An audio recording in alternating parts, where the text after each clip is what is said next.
And we begin with a quote from B.H. Littleheart. Guerrilla war is a kind of war waged by the few, but dependent on the support of many.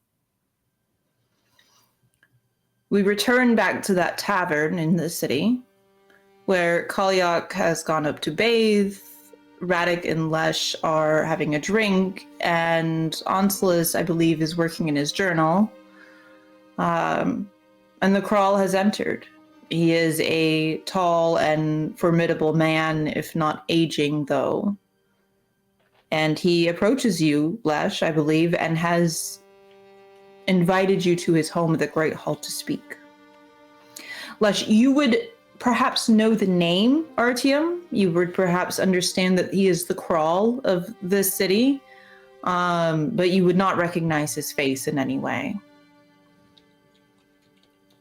And he has discussed that he wants to see the girl.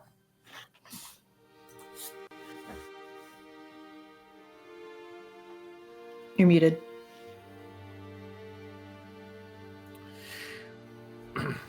That's not going to be very proper at this time. Sorry.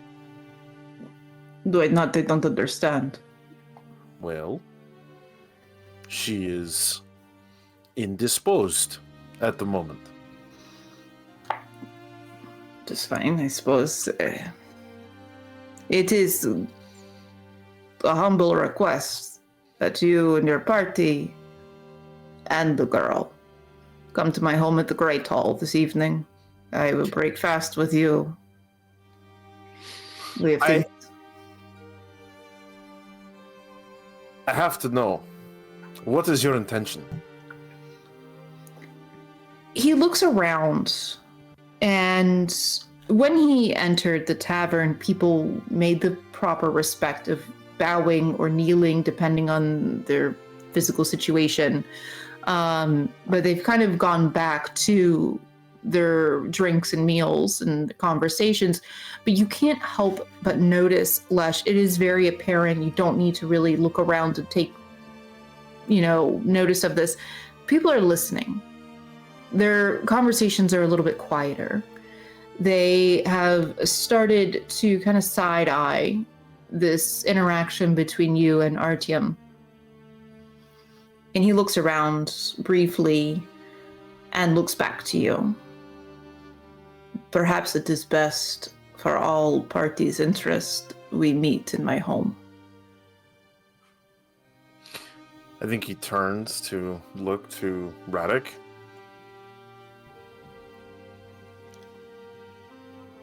Yeah, exactly. He's got the right idea. Do you feel like having dinner with this particular individual? Who the fuck is he? Somebody important, I guess. I am the Crawl of the city. When you keep having to announce yourself, it doesn't make it the same. You asked who I was. Shit. Do we have to? I think it would probably be in our best interest to do so, but before you invite us into your home, know that should any harm befall, or even remote threats befall, that is, well, how do you say, a slight against the Emperor himself. So, choose your words wisely. He eyes you for a moment and sort of looks you over and then looks to Radek. Radek, he kind of has pegged you a little bit on what you are. It's our first date. Is it? It doesn't sound like it. Perhaps you would understand that this is a humble request. Good sir. Humble it may be, but you have to understand that we're in the service of the Emperor right now, and thus we have to be a bit more careful with our comings and goings. Your invitation is duly noted and very appreciated, and we will confer with our illustrious leader, Anselus, and let you know. Can we send you a message or something? I mean, we'll probably come because we're hungry, but, we just need to talk amongst ourselves a little bit because let's just say that of late invitations to do anything have not been very pleasant. I think RTM sort of looks you over like he's a little bit glazed over, and then looks back to Lesh. I understand your apprehension. I understand that things have been difficult. I can only imagine. But it is a dinner invitation with my family. My daughters and my sons, my wife. No harm will come to you or your cargo. I can assure you this. Well, first thing you can do is not refer to her as cargo. But we'll meet you for dinner. He sort of is taken aback by that and quietly apologizes. Only meat on the menu, please. Our illustrious escortee has really strict diet and can only eat meat. Well, we've had a fresh hunt. And so I'd imagine. So he is a little bit indignant in this moment. Did not expect this conversation to be such as. Take your time, I suppose. The Great Hall is at the end of the city. Shouldn't be more than maybe an hour or two. I mean, a woman does need her time to perform all of her ablutions, after all. Anselus is not a woman. She's not? Anselus is not a woman? What are you talking about? It's so thin and raily and... She's not a woman. He's not a woman. Oh. They're not. I've been terribly wrong about this the whole time. Our team's backing up slowly at this moment. I think not have a drink with us, sir. I have much to attend to. Lesh very much gives the whole looking out of the side of his face at him good, we've properly confused this person. Excellent. I think our team sort of backs up and goes, this evening it's close to the sunset. Take your time, please. And then he leaves. And you guys are left alone. Who was that? Kind of like the mayor, sort of person of import. So do you think that he's in good with the emperor, or do you think he hates his guts because he's got his soldiers positioned outside his city? I'm gonna go with probably hates the emperor's guts more than likely, which could possibly put him as an ally to the king of the north, which is not necessarily advantageous to us at this particular point in time. You think it's a good idea to bring Kaliak there? I don't entirely know. I think that he is going to see what his options are. That's my take. I figure he wouldn't have come to invite us himself. He was going to ambush us. So... one thing that I definitely know from the high courts. They always play conniving games, thinking that they're going to lure you into a trap because they're smarter than you. They're not smarter. Look around you, Lesh. This is not the high courts. This is a fucking mud-sty. You'd be surprised at what a mud-sty can do. Oh, I've done a few things in a mud-sty, don't you worry. Why are you the way that you are? Why? Someone who enjoys the bounty of the world around us? Is that your question, Lesh? Why do I like to get drunk and fuck things and feel dirt under my fingernails and live out in the forests? Why do I like that? Is that what you're seriously asking me? Why do I like that? Is that what you're asking me? Yes and no. enjoy your drink. I'm going to go find Onslus. Okay, I mean, look closely. He's not a woman. I bet you there's a tight little ass under there. No.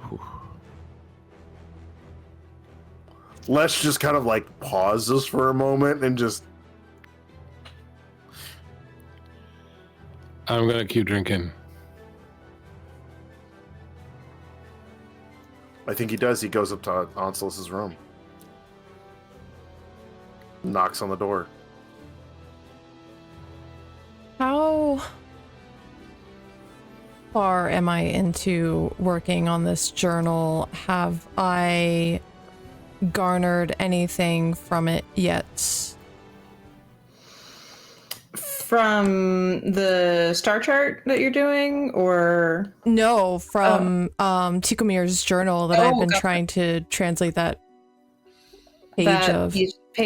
You have gotten, I would say it's been probably maybe 30, 45 minutes in starting it. I think that you're starting to see some pieces together. You would see the words of girl. You would see a mention of taking her north. You would then see mention of avoiding general, but the word isn't quite easily made out. It looks like it's been scribbled over. So that's about as far as you've gotten with it. When Lesh knocks on the door, does he announce himself in any way? I think you would hear him bark out, Onslus, you busy? He would open the door after putting away the journal. We've been invited to dinner. Artyom. Is she about ready? What is she doing, Bones? I think Kaliak is bathed. I think that she's probably praying. Dressed and praying. How is she dressed? Simply. Traveling clothes, a Vishivanka, so white dress with red embroidery, floral patterns, very simple, very... Nothing that would make her stand out. No, she looks like a field maiden. She looks like a milk maiden, really, but spooky. Onslus glances behind him and takes a look at her, and then back to Lesh. Who's ready? When is this dinner? I bought us an hour, maybe 2.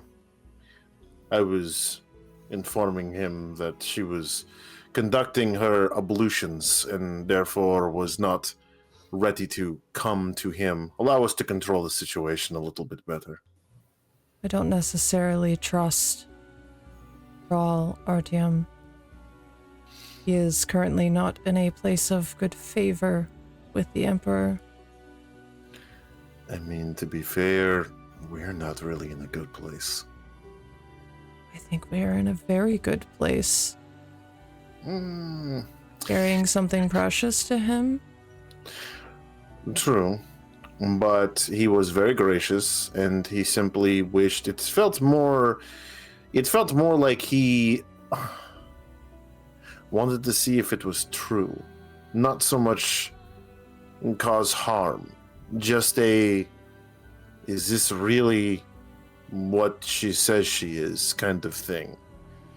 Regardless, he holds significant power within the town, and whether or not we can deem this town a safe haven is worth exploring, I think.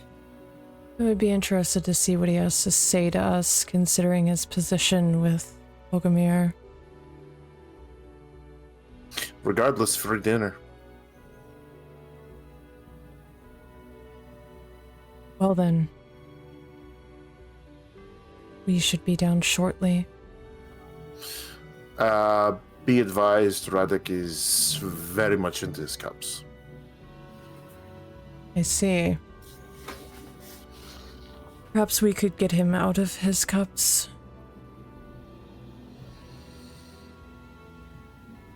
I will certainly try. Are you okay? You seem a little annoyed. Just looking back through some old writing. Hopefully it's good. Hopefully it's full of smut. And he turns and starts to walk off. Kaliak pops up and looks back to Onslaught and says, "What is smut?" We're going to dinner tonight. The Crawl. Oh. I see. You see a flash of worry sort of come across her face. This troubles you. Perhaps the last crawl that we came across, well, elder perhaps, Desislav. He wasn't quite loyal to our cause. We were sold out. What would make a man like that turn? You think? You wonder about that. All those years ago when he rescued you. And he took you to the City of Tears.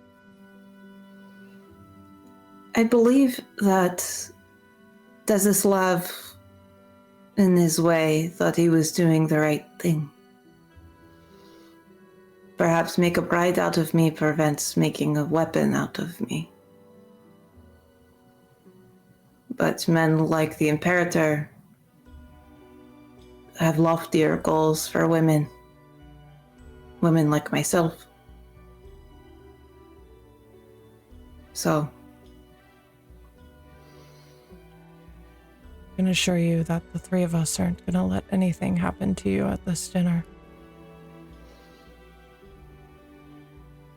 it is a shame. I have all of this power, but its lethality is just as terrible on my own body as it is on those I inflicted upon. I feel helpless at times. You save your power for when it's needed most. Let us do the dirty work for now. She smiles at you at that. It's small and perhaps even coy, but it's a smile. Very good. Perhaps we take the time to walk to the Great Hall and enjoy some moment. I would like this. Perhaps we should go check on Reddick. Oh dear. I feel terrible for what happened at the Wailing Well. We don't choose what past we receive, but I hope that there is not anything unresolved between him and Lesh. I think they'll be fine in time. It's fresh. The wound hasn't healed yet. A wound like that might never heal. I hope at least it is not irreparable between the two of them. And she stands up and starts for the door with you. But she's washed, she's clean. Fresh set of clothes. She's much happier, much more comfortable. You can tell that kind of spring in her step has come back.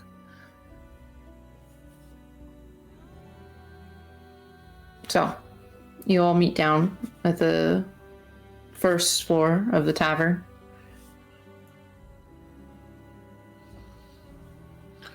Ruddick, you have to sober up just a little bit in order to get to this dinner. Easy with the cup. Down, cup. Anselus wants you less drunk.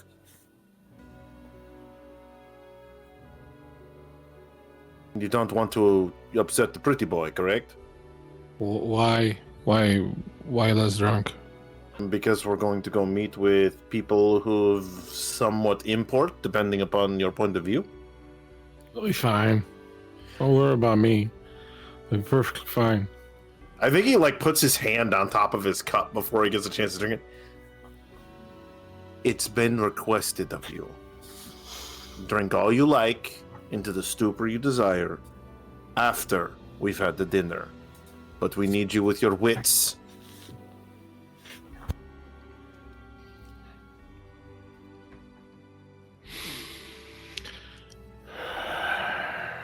Okay.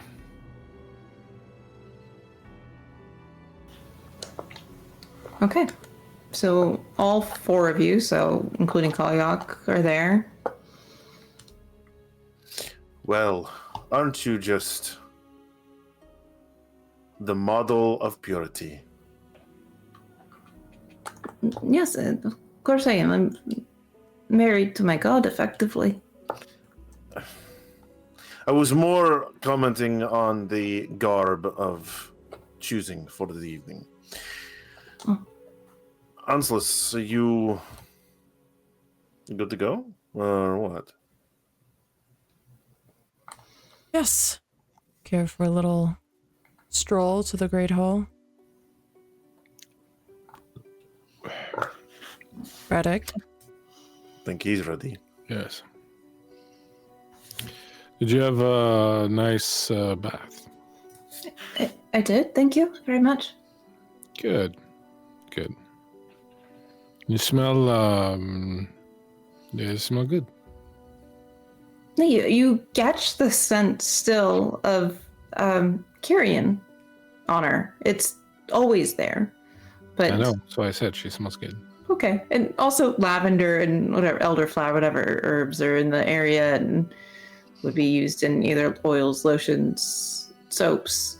But Kyrian is that constant scent, that undertone. It's like an aphrodisiac. I like it. I don't think I know what that is. Don't worry, Anselus will explain later. She looks back at Anselus. He looks shall we? just I would so like to unimpressed. I'd like to resume my drinking at the earliest convenience, so if we could go so that Are you we going may to begin partaking of the Krell's swelled wine cellar, that would be... Are you going to be able to compose yourself at this dinner? I'm always composed. You don't seem very composed at current. I'll be You're fine. slurring, Radek. I'll be fine. The walk is at least like half a bell. I'll be fine. We are going to a great hall to have dinner with a crawl, and you are a mess. Well, if you don't want a mess in your hall, you shouldn't invite the mess. What does that mean? I'm sure it'll be fine. It'll be fine. I can hold my liquor. We're good. Worry about something other than me. Worry about the fact that it might be an ambush. They might be trying to kill the girl. They might be trying to kill all of us. They might be trying to use us for something or kidnap the girl so that they can hold her hostage and exchange her I think for... Anselus leans forward and just like puts his hand on Radek's mouth. Kalyak looks very frightened, wide-eyed, horrified. Anselus, I do believe that I saw a horse trough outside, if you think that he might need a little quick dunkaroo. I think that might be a brilliant. He licks your palm.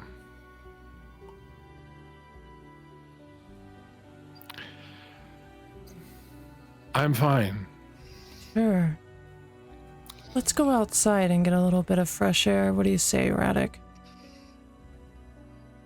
I think Sure, it's the best. at this moment, this is probably the first true time that Lesh appears somewhat frightened of Anselus in the stone cold face that it appears that Anselus is giving Reddick right now. He's just kind of like, ooh, skinny boy's pissed. So, you all step outside. The air hits you, as well as the rain. It's refreshing.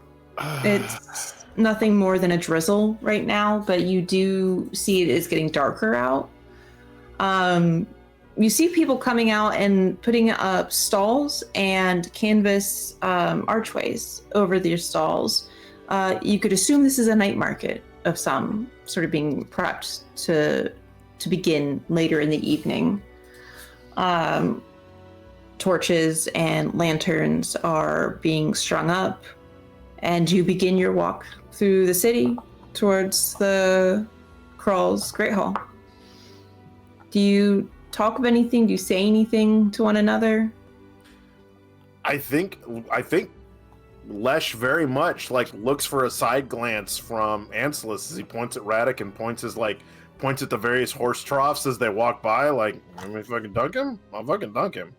I think Anselus gives you the nod.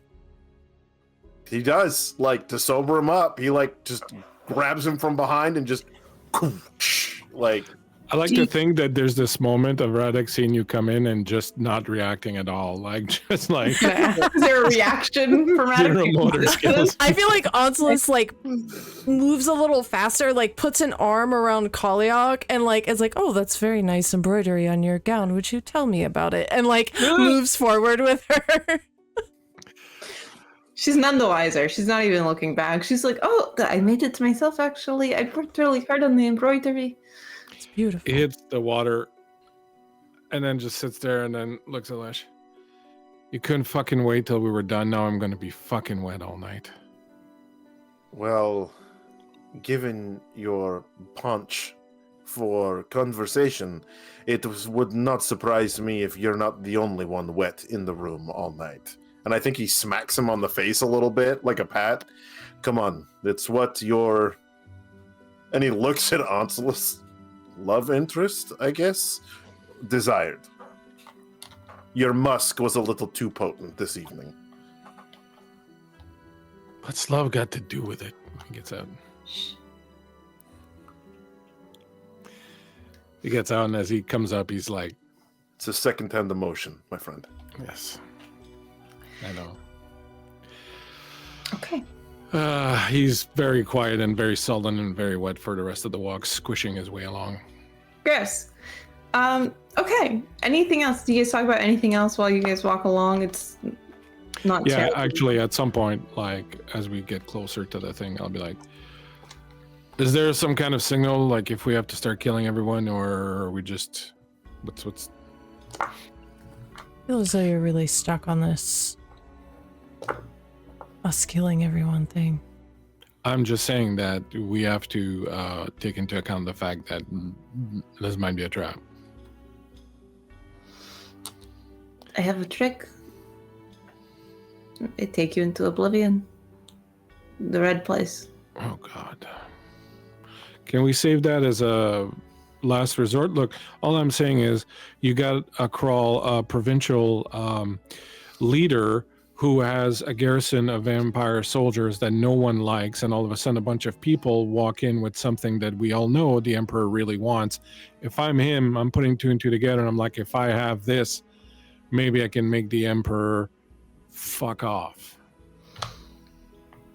Perhaps. Or perhaps we take our chances and see what the crawl has to say.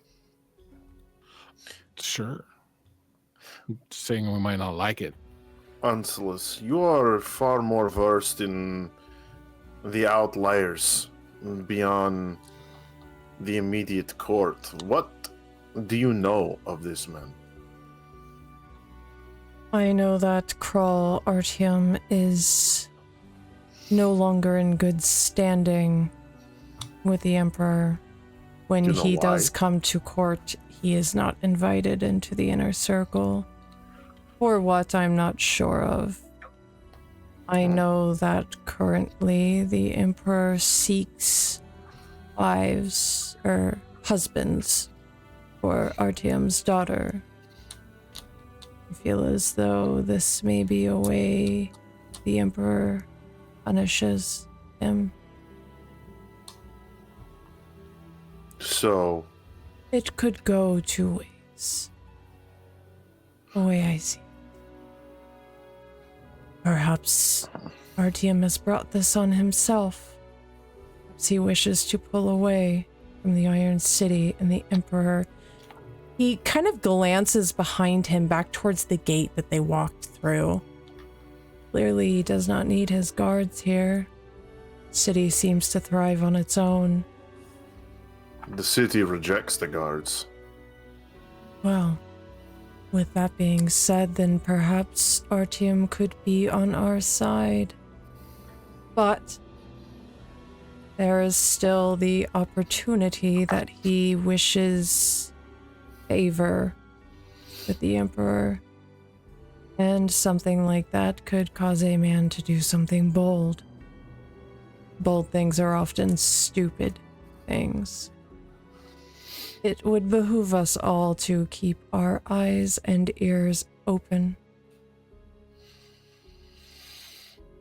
And I'm pretty sure he, turns and looks to Radek. If it's time to kill, we might all be well aware.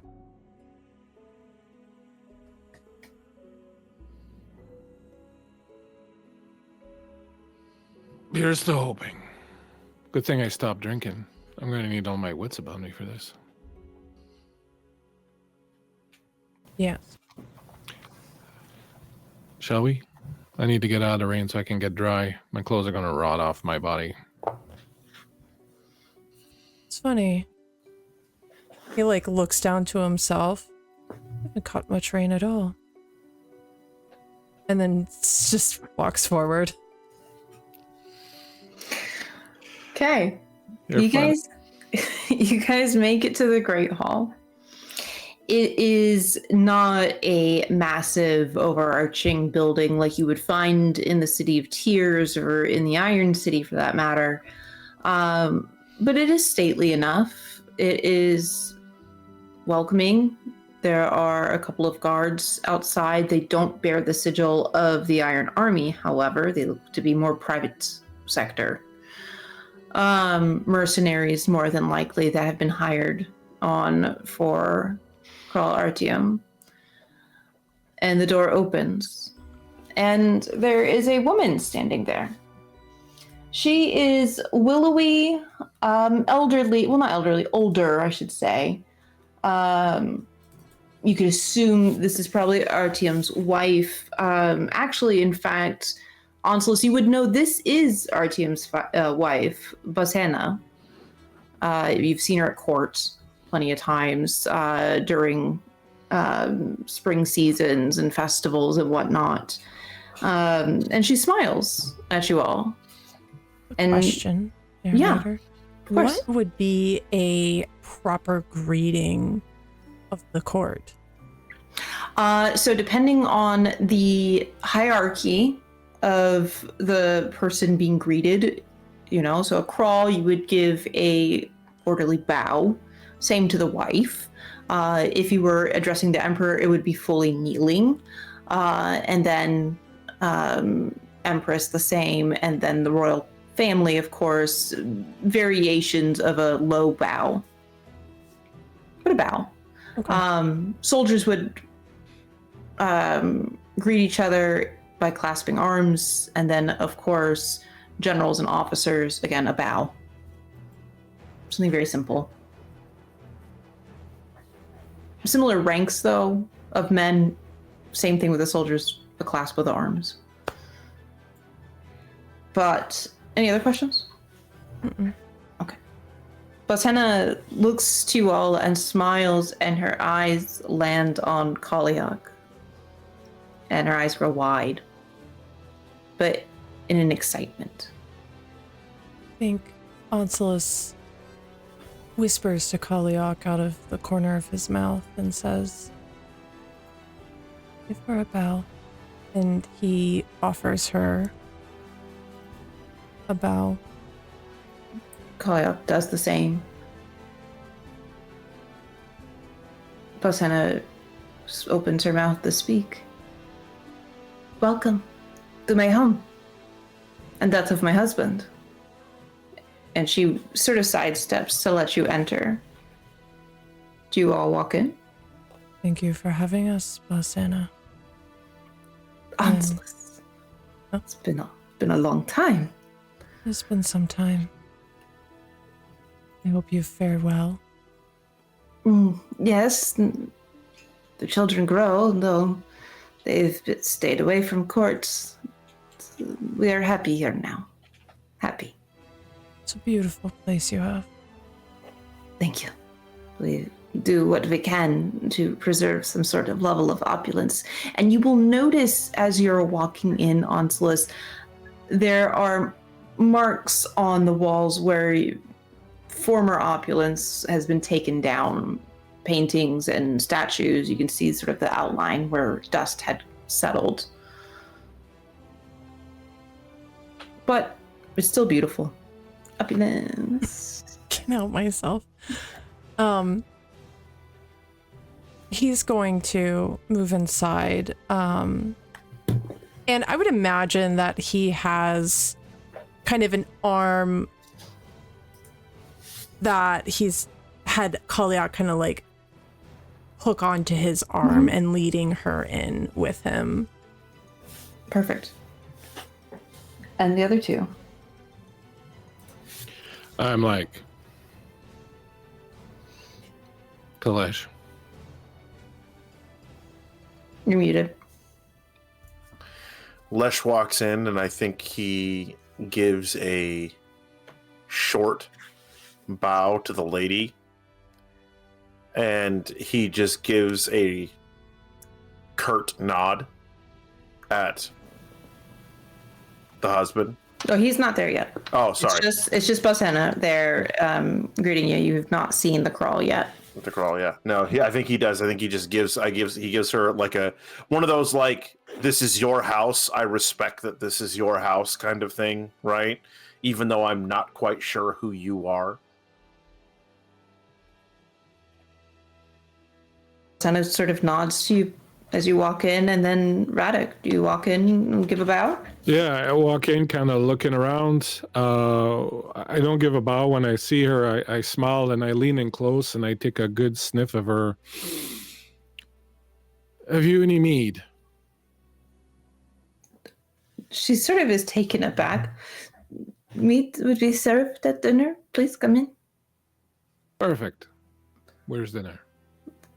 Strange. This way, and she will lead you all to the dining hall. Like this the entire time. And at the far end of the wall, you see two daughters. One who seems to be in her 20s, mid-20s, probably closer to the age of Kaliak. And then a younger daughter who's probably 14 or 15 years old. Well-dressed, similar to Kaliak in the Vishivanka, that white dress with the flowers. And then two boys. One who is probably a year or two older than the eldest daughter, and then a young boy, probably maybe 11 or 12. My children, my two daughters, Ashkanishka, she points to the older of the two, and then Slatvitsa. And then she points to the boys, Vasily, my oldest son, and his youngest brother, Miroslav. And she looks to the boy, the youngest boy, with such love and tenderness in her heart. That's her baby, you can tell. And the children, of course, nod to you all. Radek winks at the two oldest siblings. The older of the daughters, Ashnishka, she looks directly at you, Lesh. This is a pretty good-looking girl. She's tall with long auburn hair and these bright green eyes, and she's sort of got this look about her of superiority or defiance, perhaps. But she takes a gander at you, Lesh. Looking at you, Radek, she sort of wrinkles her nose a little bit and moves in front of her younger sister. So your motion to sit and wait for Crawl Piotr, not Crawl Piotr, that's the wrong Crawl. Crawl Artyom. Do you go ahead and do so? Okay. Yeah, Ansel sits. Excellent.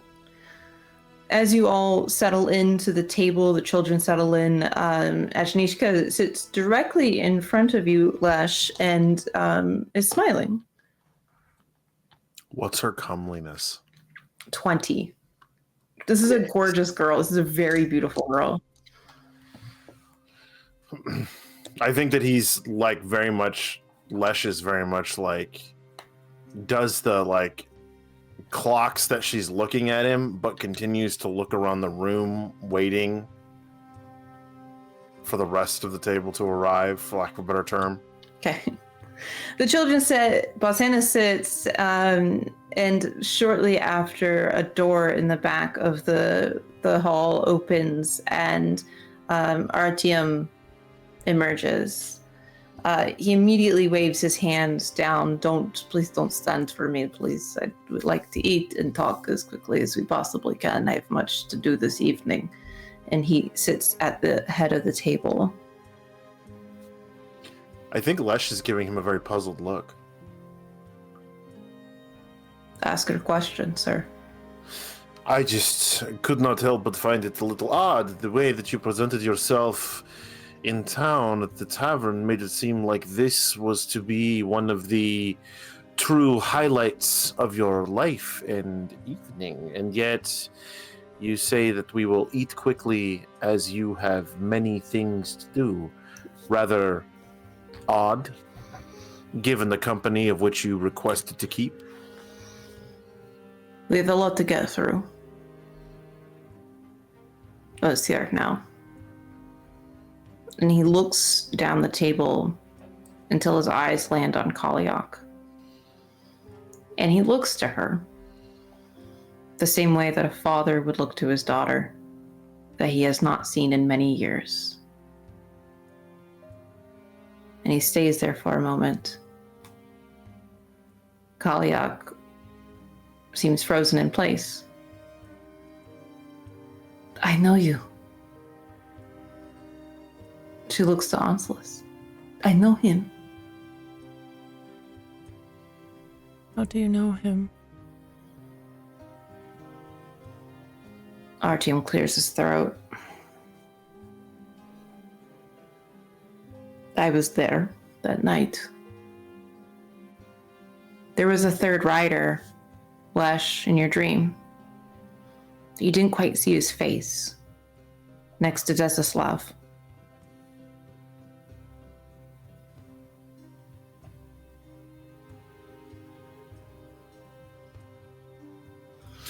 So,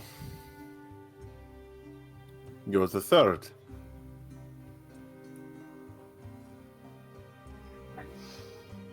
I was.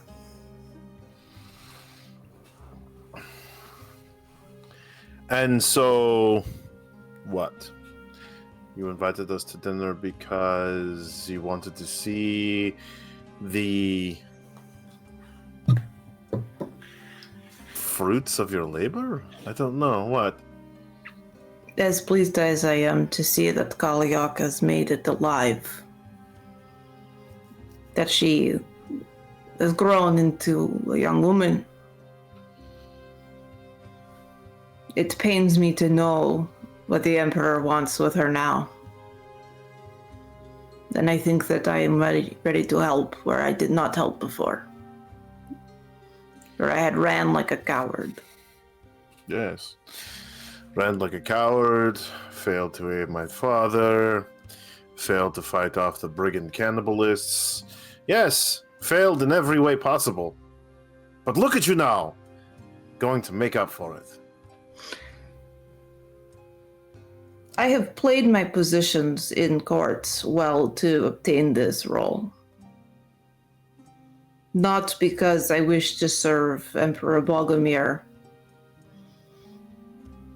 but to rather see him destroyed. And no, I heard of your encounter with the Imperator. I do not side myself with him either. And you heard of Desislav then as well. Desislav was jaded and disenchanted by that fucking cunt. Yes, Hearthwitch.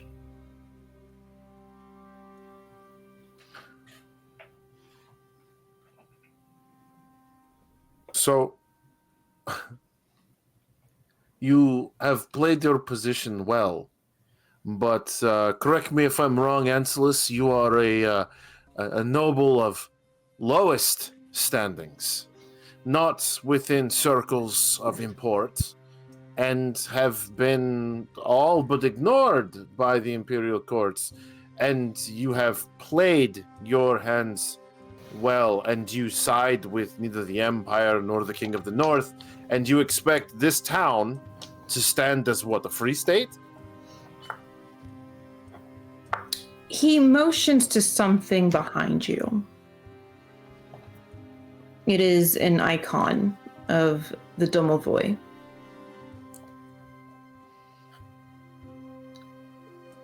There are old ways in which that we were happy and our gods were pleased. Old ways that didn't include rain for 1,000 years.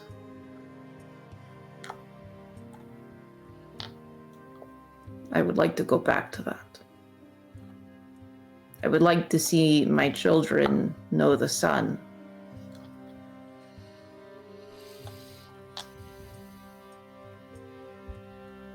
The Imperator, Dimitri. I, at one point, perhaps had faith in him, but he believes himself his own God King. He's gone too far. And yes, I have played my position well. For most of this time, I have been left alone. I've been able to garner my taxes and redistribute the money back into the people. And when the people trust you and believe in you, they will fight for you. Sure. But how many soldiers do you have? It's not so much how many soldiers do I have, but how many insurrectionists live below the city. I think you misunderstand. The Empire has more soldiers than you do. And when they have more soldiers, they will crush you. He looks to Kaliak. I do not wish to turn you into a weapon, girl. But I do ask for your aid. For it is foolish for me to say that, yes, we could fight with sword and tact. But we need to kill the Emperor.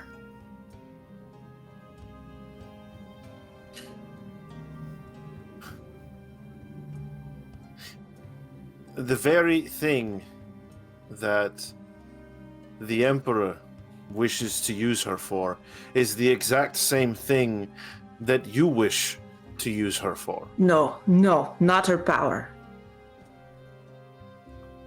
But the Emperor wants her in the Iron City. He wants her in that palace. If we can get as much intelligence on his coming and goings, what he plans to do with her, my own people may attack. To what end?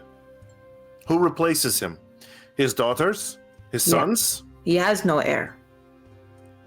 His wife infertile. So, who's going to replace him? You? No. The way that it was, a council. You have not thought this through. Yes, I have. Perhaps you think little of me. And perhaps once I was a coward. But we go back to the old ways. We go back to the way the gods intended it. A council of men. Crawls for every city-state. But no wars, no dynasties, no empires. I think Lesh pulls a long drink.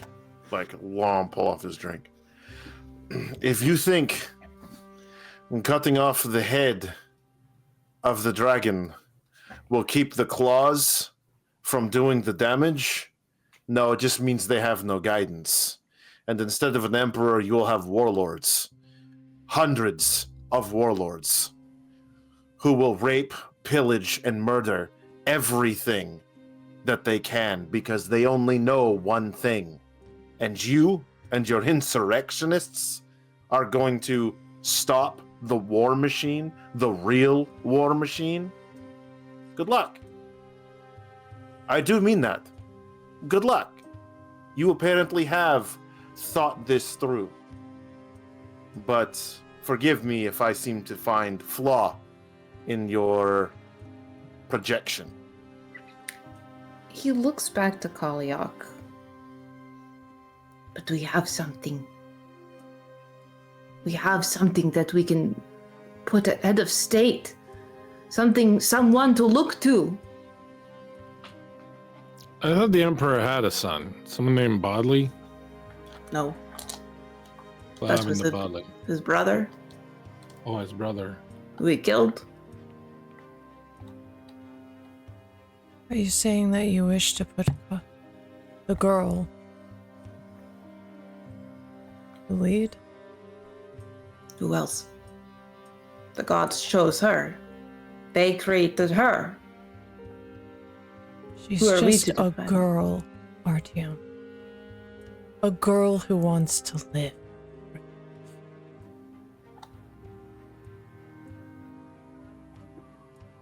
The gods did this to her, but she did not ask for this. But who else do we turn to? A divine being. Here on our world, walks amongst us. Who do we turn to, Onslus? Have you thought to ask instead of tell? Or are you so narrow-minded to be just like Bogumir? He slams his fist down on the table, rattling every cutlery and plate. I am a desperate man, I admit. We are not doing well as a country, as an empire, Onslus. You know this. Just as Bogumir counts his pian in his treasury, people starve. We are a dying breed. And there are some selfish reasons, perhaps. Yes, I wish to see Bogumir dead, but who else do we turn to? So, I do have follow-on question, if possible. You wish to put her on the throne because she is touched by the divine. That is your belief. That is your desire. I'm just making sure I understand this correctly. Because she is divine. Right. She's divine. And which divinity has touched her? And you wish her being touched by that divinity to lead? Do you She fear- is the embodiment of death. And you wish to put that there in order to prevent it? Do you find such ugliness in death? She's an off switch. She's not a restart.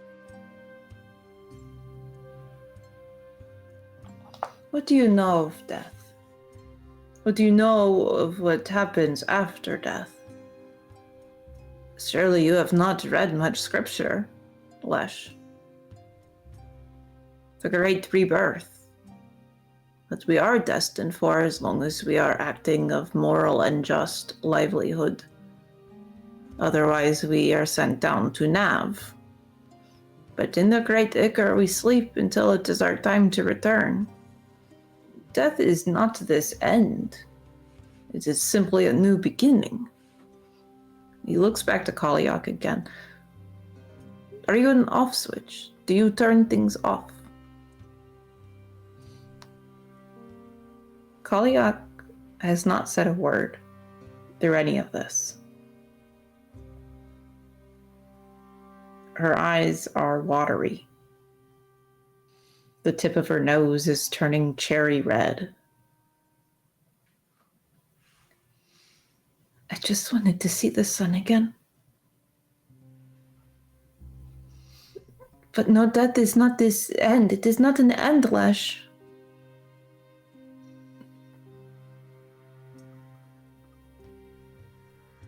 But I am not mighty to sit on any throne.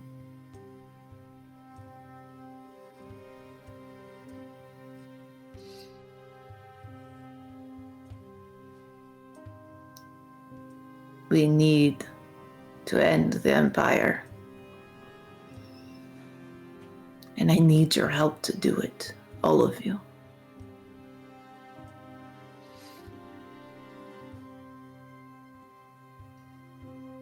If we bring the gods back, if we cut out the poison, we will see an end to the Lords of Blight, and the return of the gods, and the return of the sun. How do you suppose we bring the gods back, Artyom? Bogumir is sick, not just physically. You know this. He's dying. No, but his mind is unwell as well. He is a broken man of malice. Destroy Bogumir. Destroy the Empire.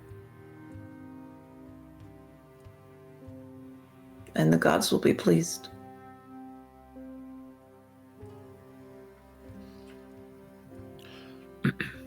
So throughout all of this, Radek has just been eating. So you have to understand that Radek is a fairly thin man, and he's just been putting everything away. He has not stopped. And at this particular moment, as this last pronouncement comes, he burps loudly, pushes the empty plate that he's finally finished. Lovely meal. Well,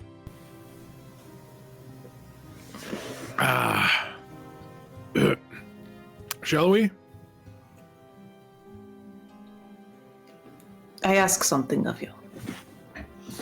We're not gonna sit here and talk sedition like for fun. So thanks. I mean, lovely. The pies, lovely.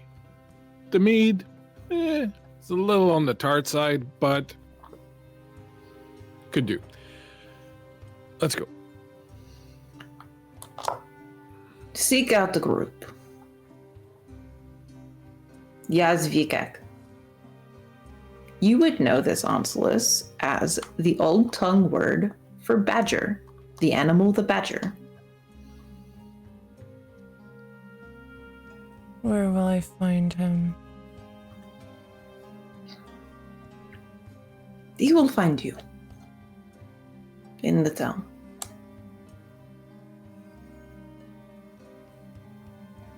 And how am I to trust you?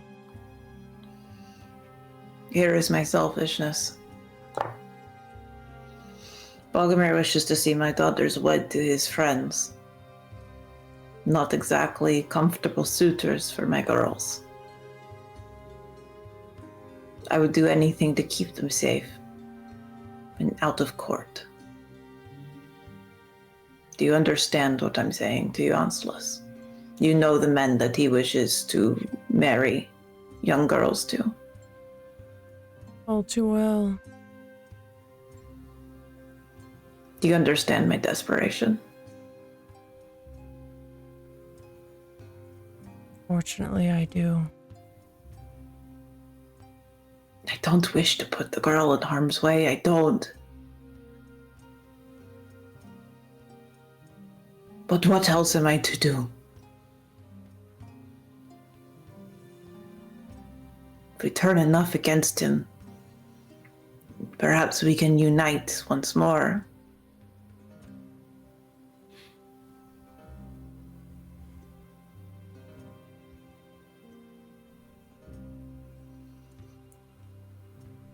Do you have anything else for us? Check out the badgers. Theirs is also a matter of an illness in town. It so happens, perhaps a young priestess of death might aid in the crossing.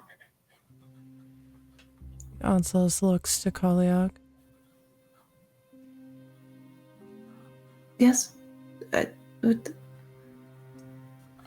is our hearth witch. There's a solemn look in her face. The death of a witch is heartbreaking. This is the protector of this city from the Lords of Blight. To lose a Hearth Witch is to lose a bastion. I will see to her when I have time. Our team nods and stands. I thank you regardless for coming. And I trust this word is not going to get back to the Emperor. Council stands.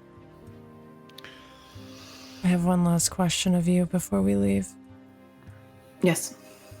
You heard rumor of any of the Lords of Blight nearby, perhaps? There is one.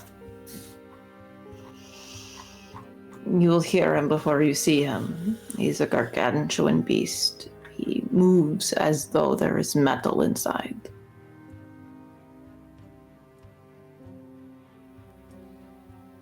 But he's been kept at bay. Any direction relative to the town? Closer to the spine, further east. And it's almost like he lives close to the summit and comes down and terrorizes what he can. The Emperor will hear no word of this from our mouths. But if you betray us, Artyom, we will come lay waste to your entire town. Even if I have to do it personally. And as he says that, he looks down to Kaliak and offers his arm to her. She takes it, and he looks back to Kaliak. I won't fail you again. I swear it. So you leave the Carl's Great Hall, get back into the city, and by the time you have left, the night market is in full swing. Vendors are out there selling all sorts of trinkets and doodads, if you will. Namely, you will note that this is an armory heavy city. Most of their inner workings are within the mines.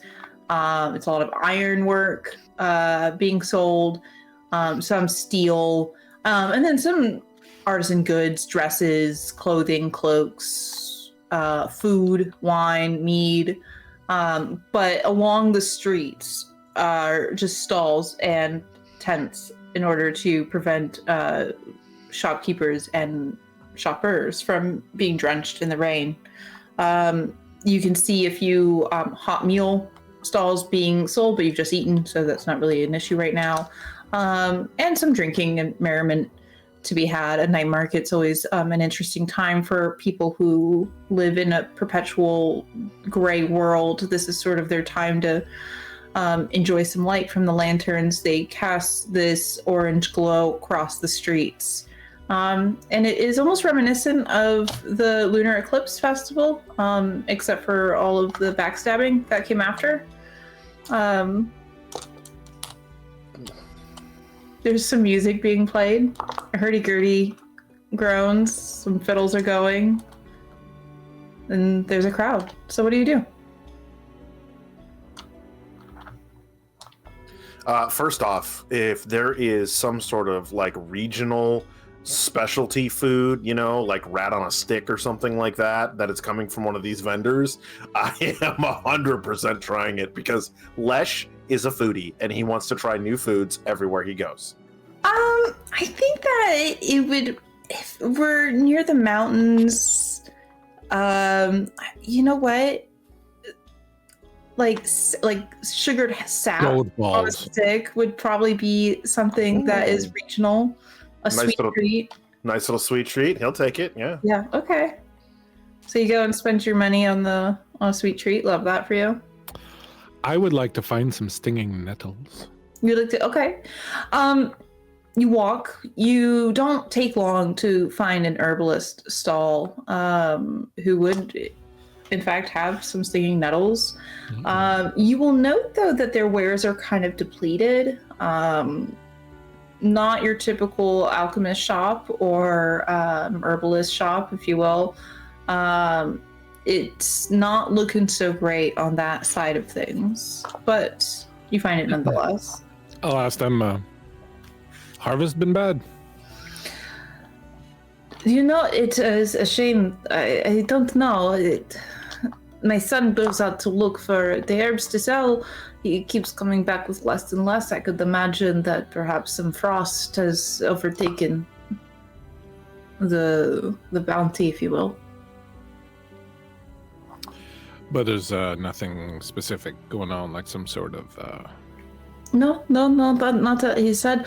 The closest Lord of Blight, I have not seen him in some time, so perhaps this frost. What is this Lord of Blight known for doing? What else do they do? No, but does he have any sort of special thing that he does? Like he carries a big flaming sword, or... No, his fists.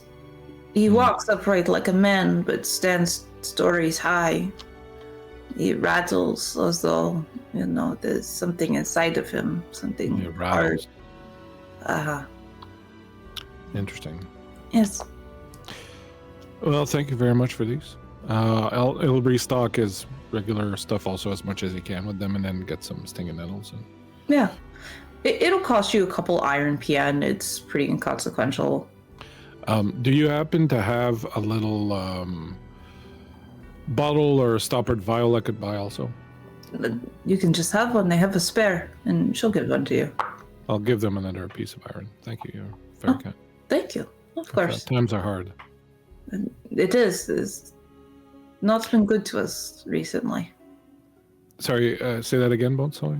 It has not been good to us recently. Is the Crawl not taking care of things for you, or?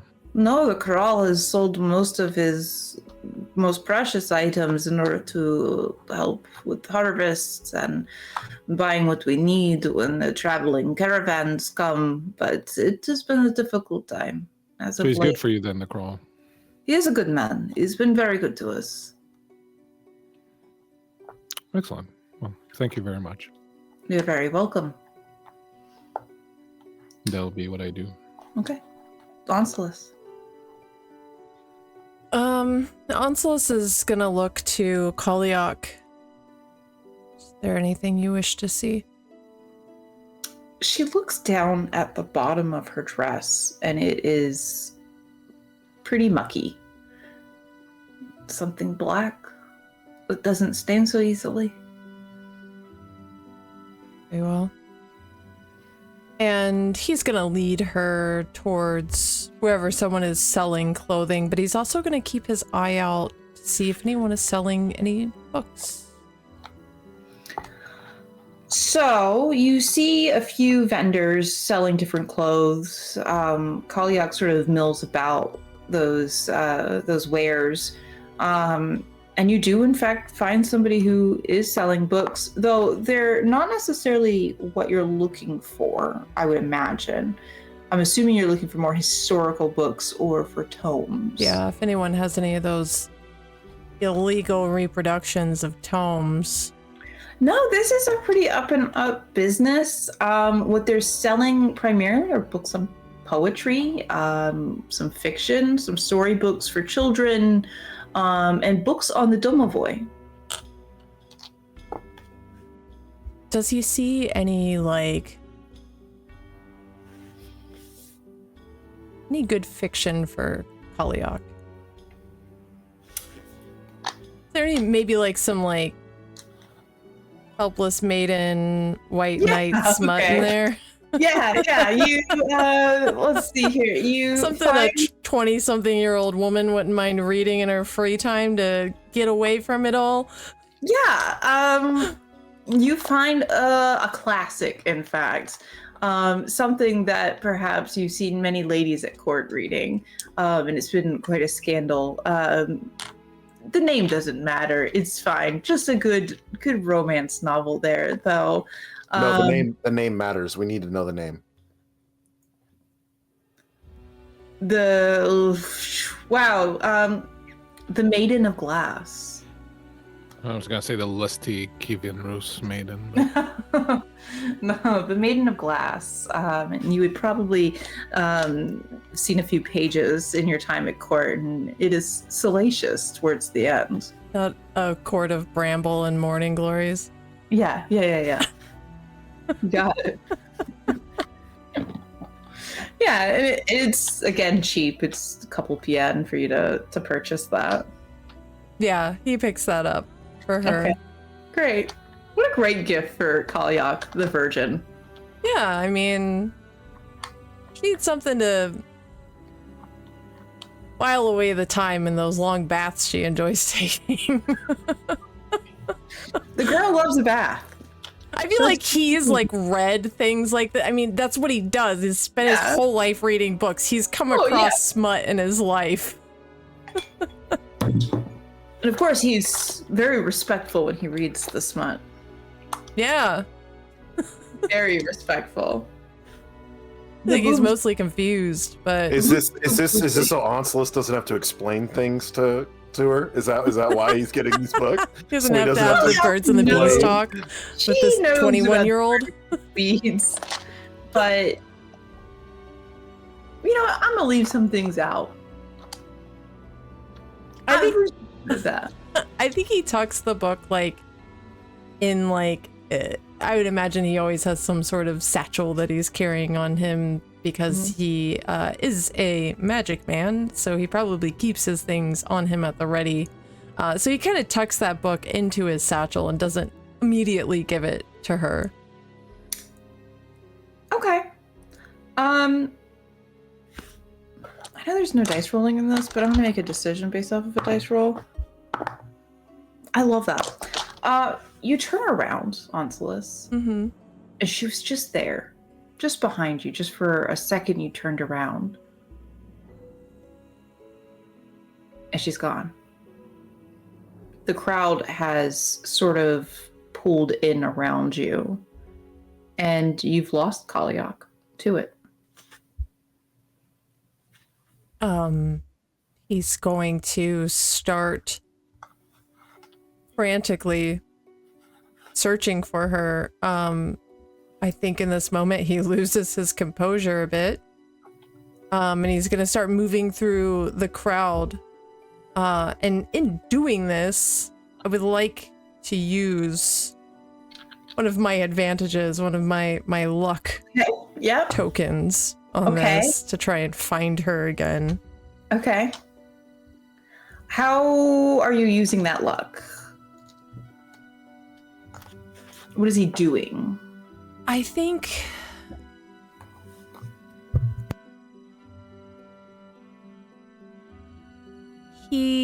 would she have had the bells? Not in her hair, but on her. Yeah, certainly maybe in her belt. I think he would be trying to focus in for that sound. His feet moving swiftly but quietly as he does so.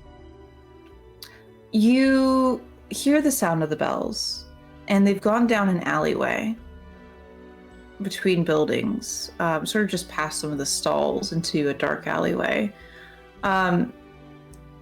Lesh and Radic, how closely are you paying attention to anything around you? Are you looking for Onslaughts? Are you trying to meet back up?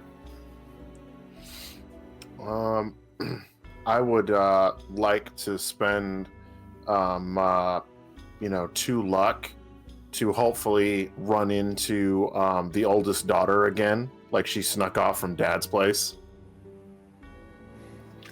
Okay, we'll get back to that in a minute. Radic, what about you? I don't think Erratic is paying specific attention to them. I think like he's very happy right now, just kind of doing his own thing and not having to worry about them. However, I would spend one of my luck points to have Yaga, who's been flying above us, kind of realize that there's something going on and indicate to me that something's happening. Yeah, that's perfect. That's perfectly fine. And so you're going to start making your way towards Onslaught, I'm assuming. who Yeah, is like on the frantically following the sound of the bells. We'll get back to Onslus. Lesh, Agnieszka, the eldest daughter. You find her at a semicircle of musicians playing off the street and sort of tapping her feet. And she sort of glances over her shoulder and she catches sight of you. And she smiles. I look at an alleyway probably nearby and just kind of do one of these, like look at her and then look at the alleyway and just kind of... She follows. Okay. I think in that moment there are probably no words exchanged, just the pure absolute need that is exchanged between the two of them in a wet, rainy alleyway. That's perfectly fine. I think that you would note that there's not a whole lot of timidness from Agnieszka. She seems to kind of know what she's doing. Perfect. Excellent. So, Like a seasoned woman. well, she's like 25, so, you know. Like a steak that's been well salted and resting in the fridge for overnight. Very quietly, though, she says to you, sort of when things are coming to a close, "You don't like my father very much." He's short-sighted. Perhaps, but his intentions are good. Noble as they are, he hasn't thought things out as far as he should. She's a treasure and a gift. Are you in love with the girl? No, I'm not in love with her. No more so than you would be in love with one of your brothers. I care for her. I do not wish harm to come to her. I see. Perhaps if you would be so kind, as I have been so kind to you. I would like to think there was a mutual kindness exchange there. Certainly. Whatever. But be so kind as to heed the desperation of a man who has lost so much and does not wish to lose any more. I don't want to marry one of the Emperor's crawls. You won't. Will you see to that? We'll see how many alleys I find you in. And I think he winks at her.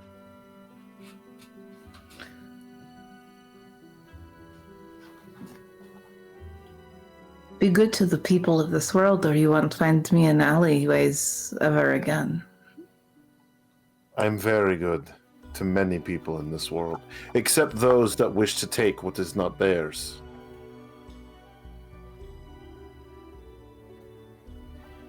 Did you ask her if she wanted to take over the country? No, but neither did your father. Maybe ask her first. That feels like a weight that she is not ready to bear. How do you know? She already bears that of death. How much must such a small frame bear before it will break? We don't need to push it to the limits. She knows what her options are. If she wants them, if she wants it, she has all the means in the world to take it. Perhaps. But perhaps she seeks reassurance. She looks to you all for that, I can see it. And she looks to Onslus for reassurance and guidance. She looks to me to keep her alive and protect her. And she looks to Radic to show her the things she should be afraid of. Will you be back here again? I think smiling in the rain He puts his hand on her throat and pushes her against the wall, kissing her deeply, and says, "Count on it." Very good. And she sort of slips away from him and deeper into that alleyway. Onslaught. You follow the bells. You find yourself sort of in a maze of winding alley. These buildings are tight together, sort of preservation of warmth. And you hear that constant jingling going, but it's getting louder and more isolated as you go deeper.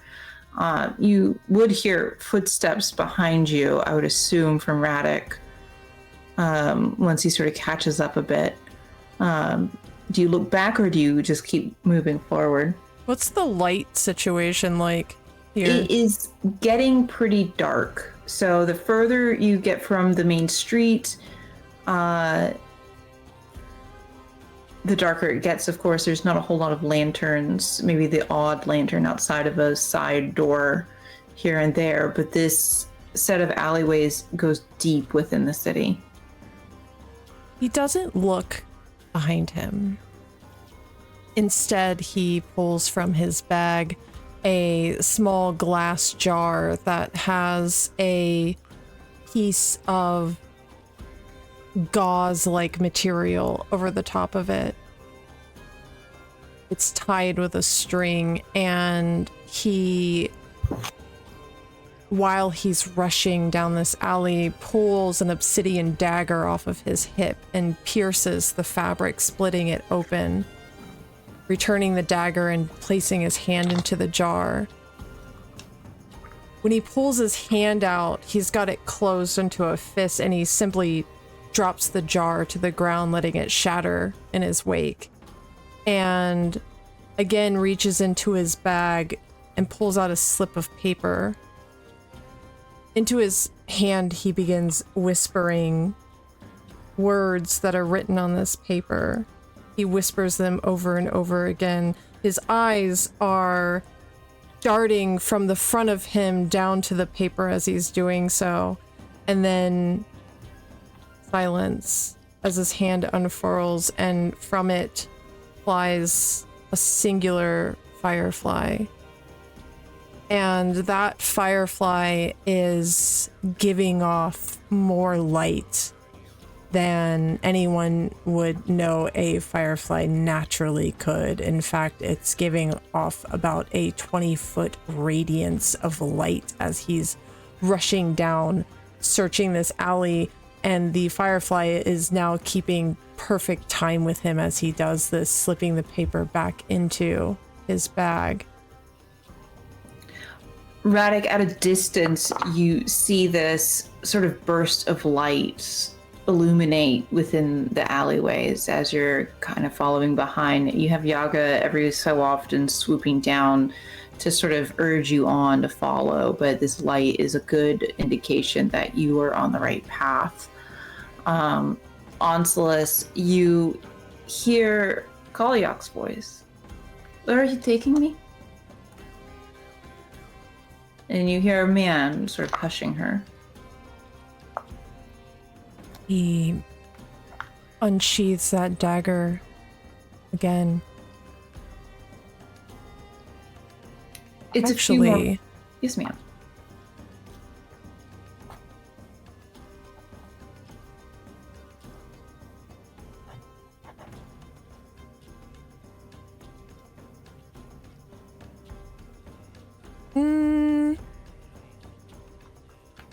No, he's gonna unsheath the dagger for now, and rush forward, his feet moving faster than before, now that he can hear her. You round a corner, and with the illumination from that firefly, you see two figures, one being Kalyak and another being a man towering over her, although not threatening, but he's grinning at you. He's expecting you. He's dressed in leathers, but on top of his head, you see a skin hat made of a badger.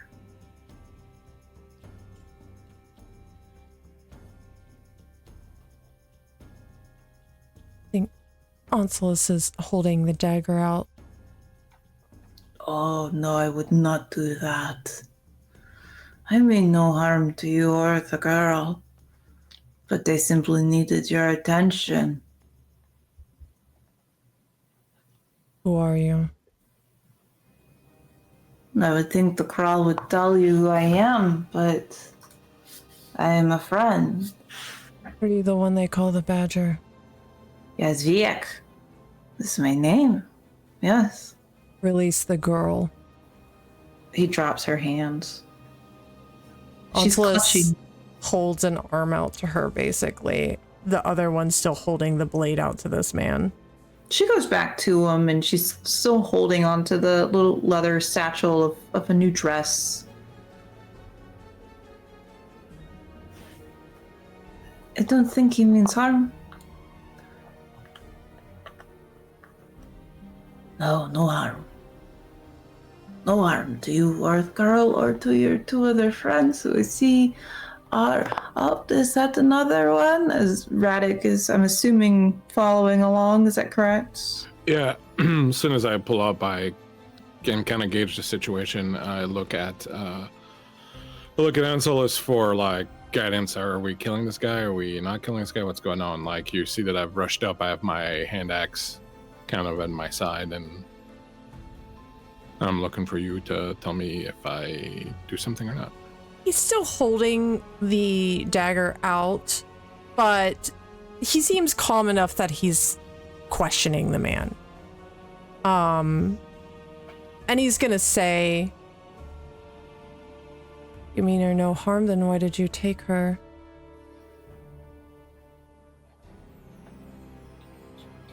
Perhaps we have a better conversation. And he motions to the doorway that he was going to take her through. But again, I needed you on high alert, and look at you now, dagger out, ready to defend her. And you, such a noble man, what can you do against me and my allies? I don't know, but you're on high alert, and that is what is most important. He has a strange way of speaking. He has a little bit of a wild eye to him. You can assume that this is another person of great desperation, just as Artyom is, but less restrained. I don't think you want to know what I could do to you. Maybe. Maybe not. Where's your other one? You have another one. I know you do. Onsolus glances back to Radic.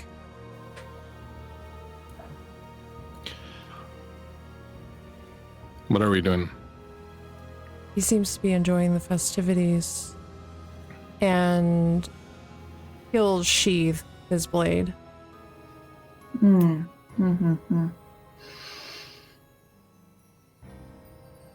will send for him. Come inside. And he opens the door. And you see 6 lonely eyes sitting at a table looking back at you. They're hunched over one singular candle. They seem to have paperwork. And maybe at a distance you can sort of make out this to be propaganda. I don't know, and so it feels like we've had a few too many impromptu invitations.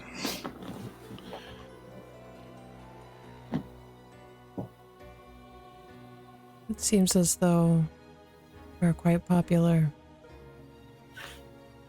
She is. Of course she is. We mean no harm to her. I can swear it on my life. With the light of the firefly, which grants 20-foot radius of light, but it also grants an additional 20-foot of dim light. Mm-hmm. Do I see any other people? Do I notice anything else in this room? You see under the table a little boy with a piece of bread and a mug full of warm milk. He's filthy. But he's watching you as well.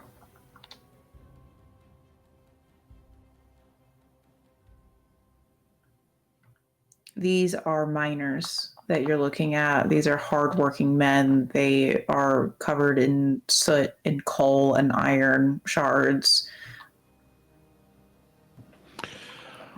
I'm going to lean in close to Anselus and trying to not be overheard by the other guys. I'm going to say,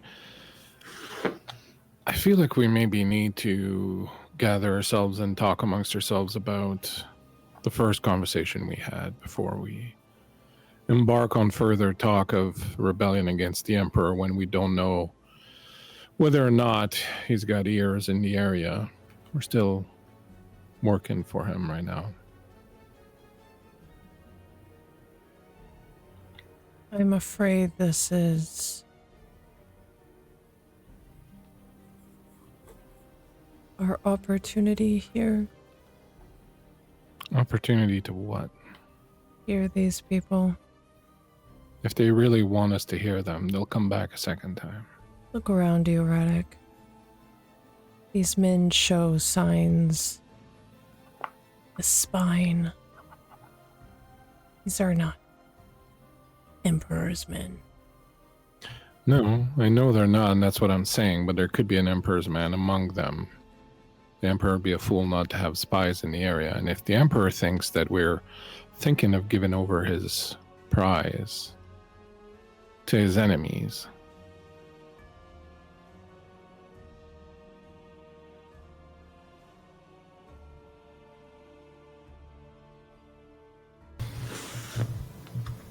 Anselus looks back to the badger. Well, We'll wait for our friend. he looks inside and gives a nod to one of the men. He gets up. He's a hulking mass, but he says nothing. He looks almost tender in the face. Too young to be this hard. And he moves past you and through the crowd. Lesh, what are you up to? Enjoying the sweet sticks. I He's bet got- you are. He's gotta get his energy back, you know. Okay, yeah, for sure. You see a massive man covered in filth coming towards you. I think his hand immediately slides down to the hilt of his sword and grips it. He's got a boy's face. And he puts his hands up. No, none of that. Your friends. You're a big son of a bitch. Yes.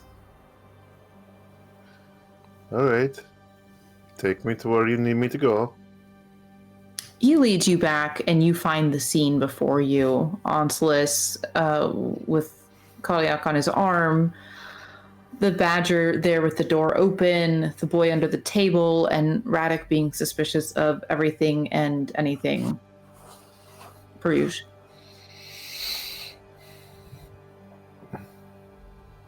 We've found some friends, apparently. still trying to figure out if that's the case. The badger RTM spoke of. Oh, yes. Has he had anything more to say? Yes, Vieg looks to Kaliak. What do you want to do?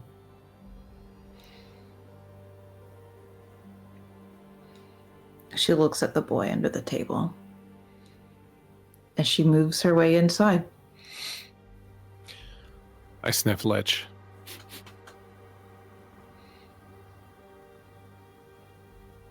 He just smiles. Anselus follows Kaliak inside. Thank you. Thank you so much. He doesn't even notice what those two are doing. He's just eyes on the girl. I tell Lash, I think we're taking a lot of risks. The Emperor certainly has eyes and ears over here, and, well, we're openly talking about being traitors, so just saying. I know this much. If this town decides to turn and go against the might, they won't survive it. But you know what? For the time being, their women are warm, their sticks are sweet, and we're going to hear what an angry honey badger has to say.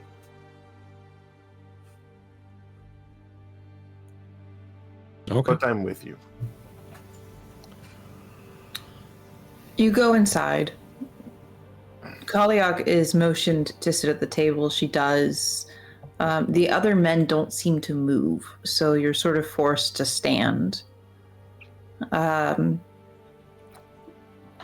There's a silence there. And inside, you get a closer look at that propaganda, Onslus. It's anti-imperialist.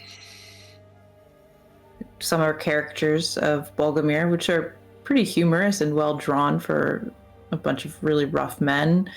Others are simply just long forms of text explaining the atrocities of war and what Bogumir is trying to do. Do any of you say anything first?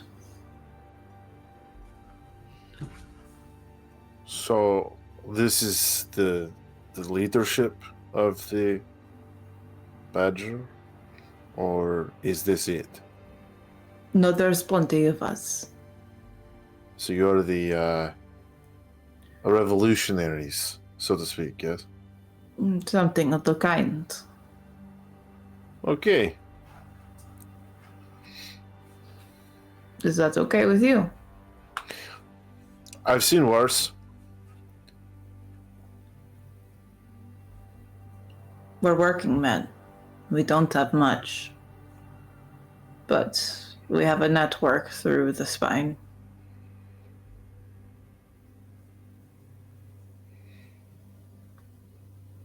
Any other questions?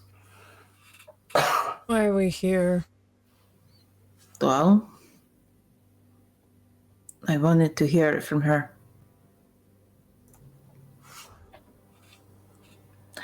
A reminder, Onslus, that first night at the temple, you asked Kaliak what she wanted.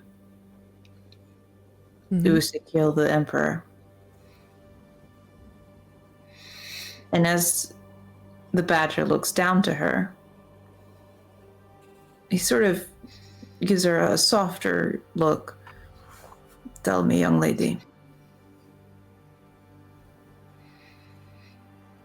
What is it that you can do? Kaliak then explains a little bit of her magic.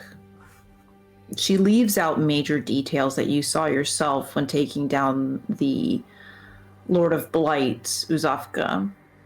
She left out the opening of Nav and exactly what the bramble does.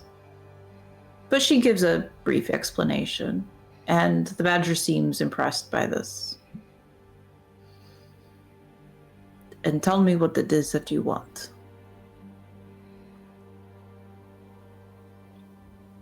And there is a long, pregnant pause.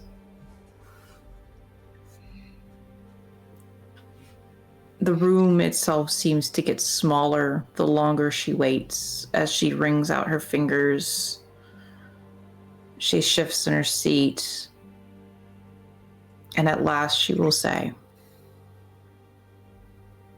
I want to kill the Emperor. Now, this would be news to Lesh and Radek. This was originally discussed to Onslus in private.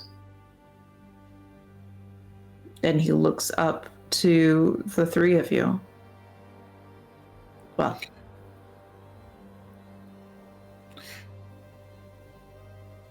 I think Lesh kneels in front of her and just looks at her. Why was it so hard for you to say that? If that is indeed your will. there is a belief within the Temple of Death that you do not take an unwilling sacrifice. I've never killed a man before.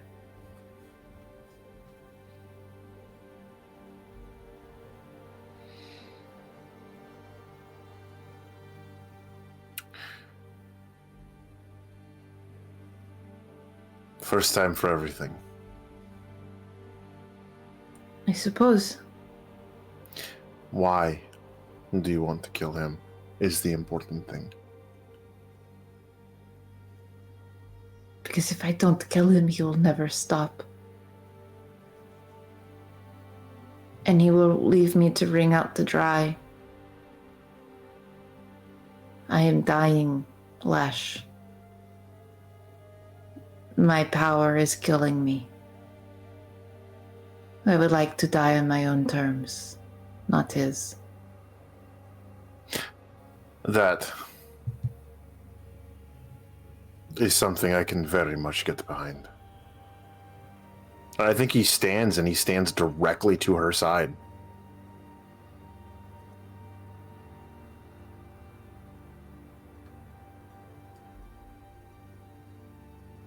The Badger looks to you all once more. You've heard it hear from her first.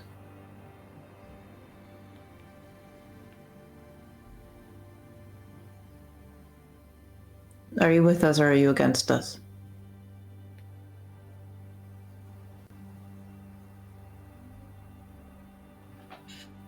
Are you all fucking nuts? Maybe. But at least we have a cause.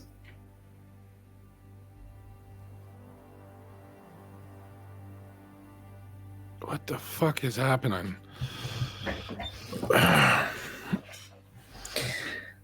We're not a lone city of rebellion. There are towns and villages who support our cause.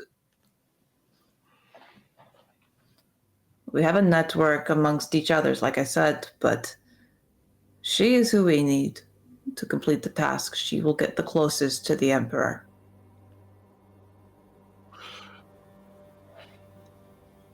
So let me see if I understand this correctly. If I'm reading between the lines, the intimation here is that we're going to keep doing our job for the Emperor and we're going to escort her all the way to the Emperor so that she can kill the Emperor. Is that kind of what I'm reading here? That you guys have gotten your heads together and that's your plan? Correct, and we will aid you. I regret to inform you, Reddick, that this has always been the plan. From who? Whose plan is this? The girl. That's why I left with you so willingly. And you knew about this? Looking at Anselus? She asked me on the first night we spoke of it. I told her I would do whatever she asked of me. And you didn't think that was maybe something you sort of shared with us? I'm sharing it now. I remember not too long ago getting a lot of fucking flack for not telling you every little thing about my past. And I think that this is a pretty big one to hold on to, because that's the Emperor. And I hate him as much as anybody else, but he has armies. I think Lesh is the first one who will tell you, and in fact, I think the words have come out of his mouth, that there is nothing that anyone can mount that's going to be able to stand up to the Emperor's armies. You've said that several times, in fact. Perhaps. Well, this is the plan. This is what we're gonna just walk in there, and she's gonna. If she can kill the Emperor, why can't she get to him? It's a long journey. And I do not know the way. I know the road. And I don't know the way into the palace. She looks to Onslus when she says this. I know that way. And I don't know the apostate synod. Radek. Well, good luck with that. And he turns and he leaves.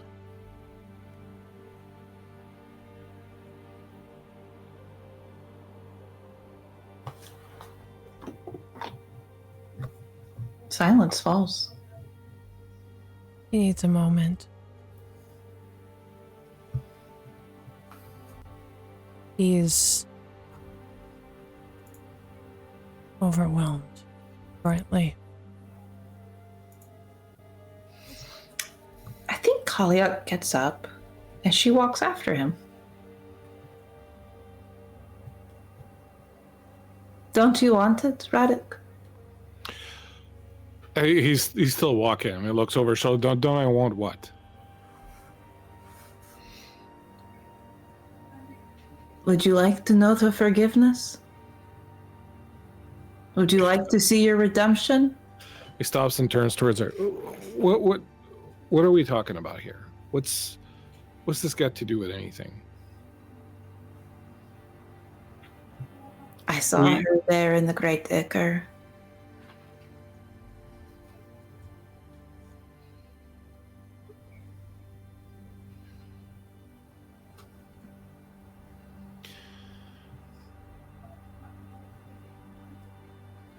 What happens when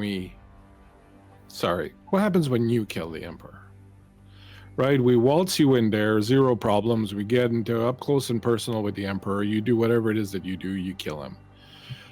What happens then? We literally just had a discussion about who takes the seat, because someone's got to take the seat. Someone always has to take the seat. This place doesn't run if someone doesn't take the seat. So do you take the seat? Does your god come down from wherever and take the seat? I know who takes the seat. Who takes the seat? I can't tell you that now, but I need you to trust me. Why not? Why? Why can't you tell me? What is... If you know all these things... I don't know all these things, but it is who I would want to see on the seat, and I'm not ready to tell you that yet. Can't you just have some faith, Radek? No. No. Have no faith in the gods, but at least have faith in me and know that I can do what it is that needs to be done to bring the gods back. This is important. I like you. You're nice. You obviously have a lot of power, and that's great. I don't want the gods back. And I honestly don't think that it is within my power to do anything to make that happen. But I don't want the gods back. They fucked this place up already beyond anything. Why would we give them another kick at the can? Because it's your last chance to redemption, Radek. Your last chance. Not mine, not Onslus', not Lesh's. Yours. Mine? Yours. From what? What I was forced to do growing up? I don't need redemption. I'm not looking for redemption. I'm perfectly fine with the things I had to do to survive. There's only one thing I want, and I don't need you or your god to get it. What is it? I don't need you or your god to get it. Tell me I can get it myself. What is it?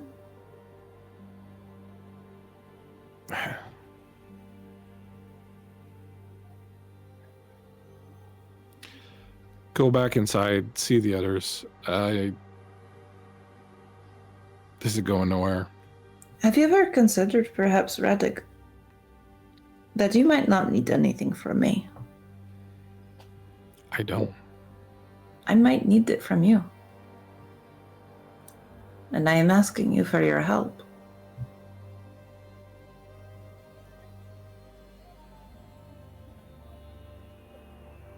If the apostate synod comes after me, who would know their ways?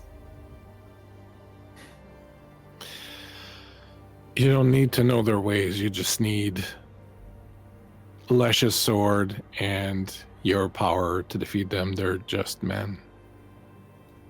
Men that I'm not willing to kill at this moment. Lesh will kill them. Lesh will, after what he's learned, Lesh will fall over himself to kill them.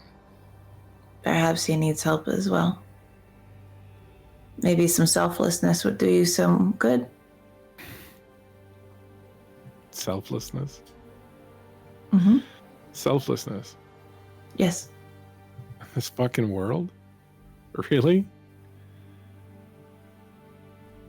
Whatever happens when you kill the Emperor is not going to be good for the people.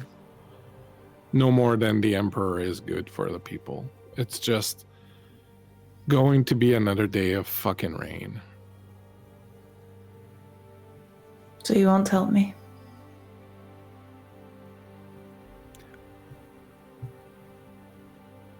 I didn't say that.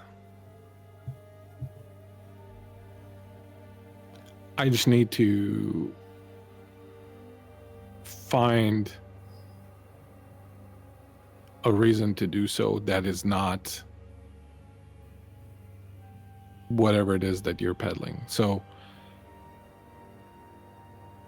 right now I was rudely interrupted earlier when I was trying to get drunk.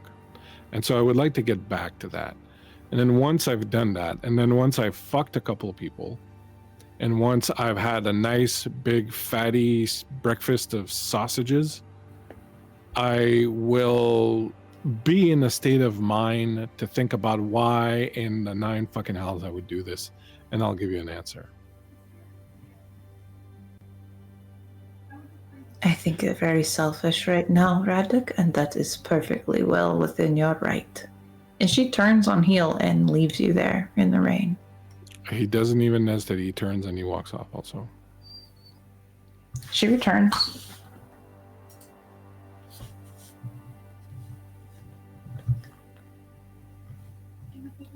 I believe he needs a moment to drink and to fuck.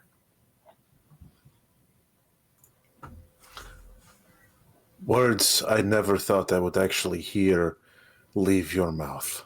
But thank you. Yeah.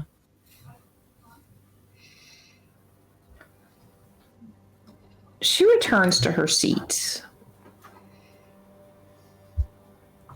Balsalus readjusts himself. I honestly think that, like, Lesh looks at Onslus and just goes, Western entrance? Like, in reference to the city, in reference to the capital city, like, so, like, he's just like, all right, now it's game plan time. Western entrance? Perhaps we hear our friends out first. If we show you what we have, an oath has to be made. An oath? That we do not break our promises, and that we get the girl to the Emperor.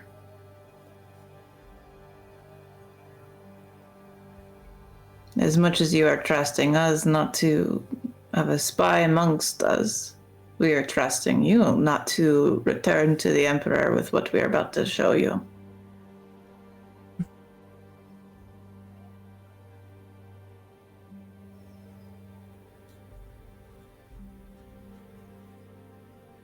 So, What kind of oath do you speak of?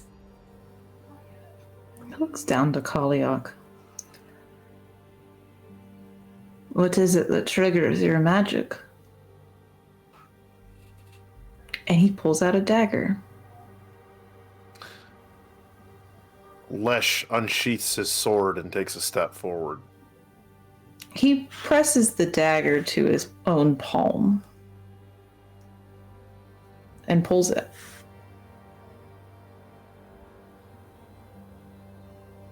And then hands the dagger over to you, Lesh.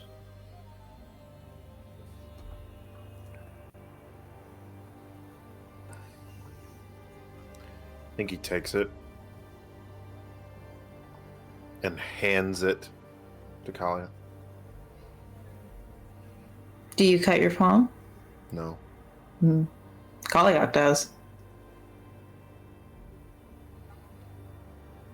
She hands it over to Onslus. He reaches for the dagger, but instead of taking it by the hilt, he takes it by the blade and just kind of does one of these and rips his hand off of it. The men go one by one, passing the dagger over. And then at last, the badger looks back to you, Lesh, and offers it one more time. My oath is sworn to her and to her alone. I will not make an oath to you or to anyone else in this room except to her. And I have already done so. He grins and takes her wrist in the other hands and opens her palm up onto the table. And he, with his closed fist, drips blood down into her own open wound. The men each take a turn to do so. Onslus, he looks at you. They're dripping into her hand. Yep. Yeah. That hand that he ripped off, he's been clenched in a fist, and he just holds it out over her palm, looking down to her as he does so. There. Very good. If you'd be His so head kind. snaps to the badger. I don't do this for you. Neither do I. I do this for no one else but for her. Just She as long is. as we understand that. She is the divine arcane.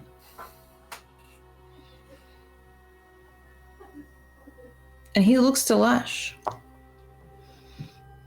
If you're not willing to give yourself over to her with your blood, I kindly ask you step out. I have given myself over to her beyond the blood. The badger looks down to Kalyak.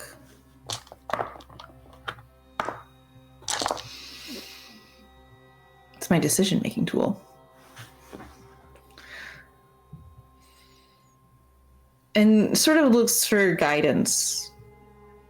Kalyak looks at you for a long moment, Lesh, and then nods.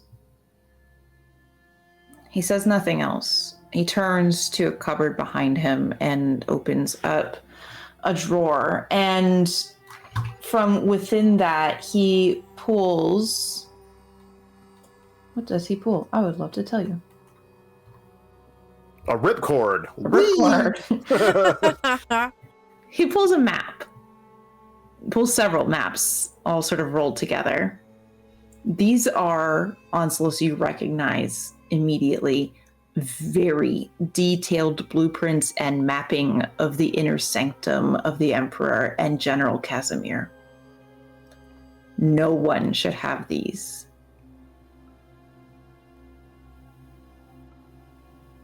Has he unfurled the maps on the table? Yes. When he does this and he looks down at these maps, I imagine it's not necessarily marked. They're just maps. Correct. But you recognize them. Yeah, Onslus looks down and he thunk his finger onto the map. It's General Casimir's room. This one dies too. If you wish to kill the Emperor, then you kill the General as well. The badger looks to Kalyak, and Kalyak looks to you, Onslus. She nods. He looks down to her. Not by your hand. By whose? My own. Okay. I will help you.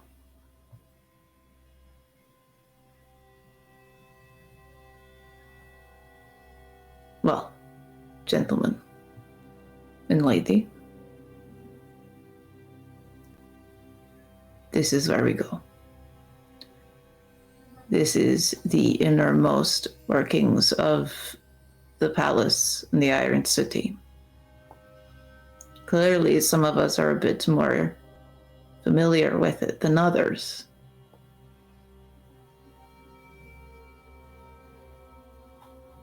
This is good. What is it that you do in court? I work with the Videtti. I'm a lore keeper. Very good. Then you, of all people, should know the importance of returning to the old ways. And that this is our last chance to find forgiveness within the gods and return the rain back from where it came from. I don't believe that this will end the rain. But I'll do whatever she wants. Can I ask why that is? We all have our secrets, don't we? This one is ours. That is true. There is a plan to be made. But it's not going to take one night sitting in an old house in the middle of an old city.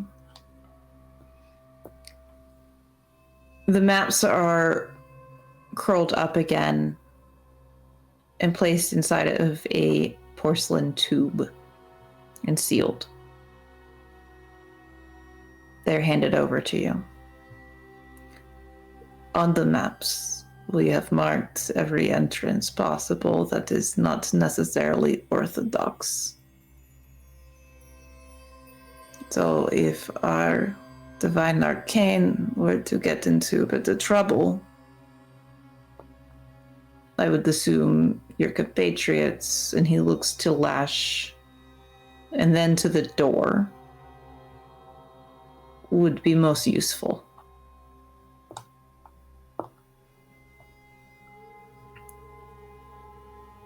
There will be an uprising from the army.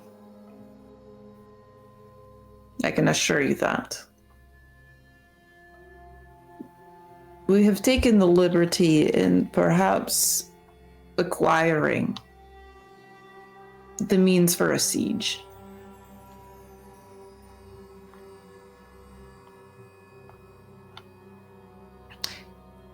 Well, she would know that about 5 years ago, there was not necessarily an insurrection or a battle within soldiers or anything, but some suspiciously large siege machines were gone. Not from the Iron City, but closer to the border at the Free North. Okay. Disappeared into the night, along with about 30 soldiers. Onslus, you would have heard word of this, and it would have been blamed on the people of the Free North. And when I say siege machines, I do in fact mean trebuchets.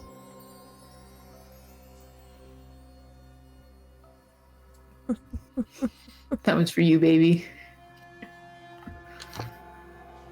So we are not helpless. We are ready to fight.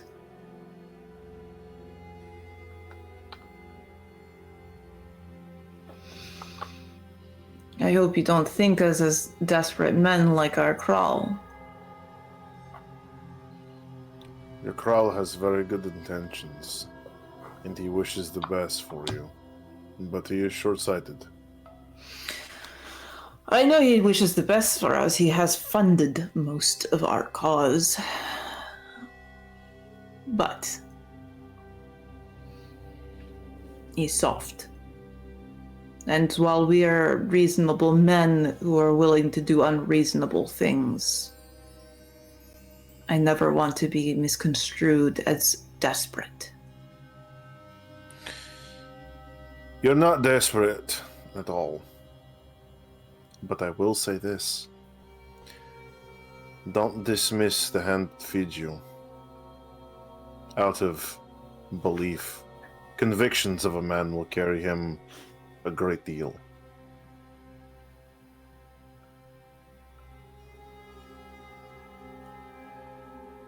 Perhaps it's time for you all to return back to your tavern, find your friend, and get some rest.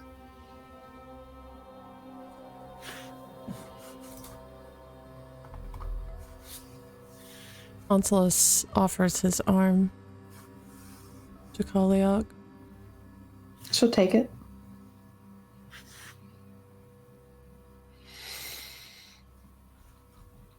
And do you all leave and return back to the tavern where you had bought rooms?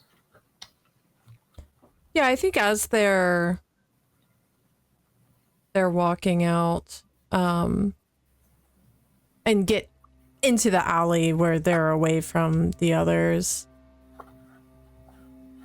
Onslaught will look at Lesh. Could we find Radek?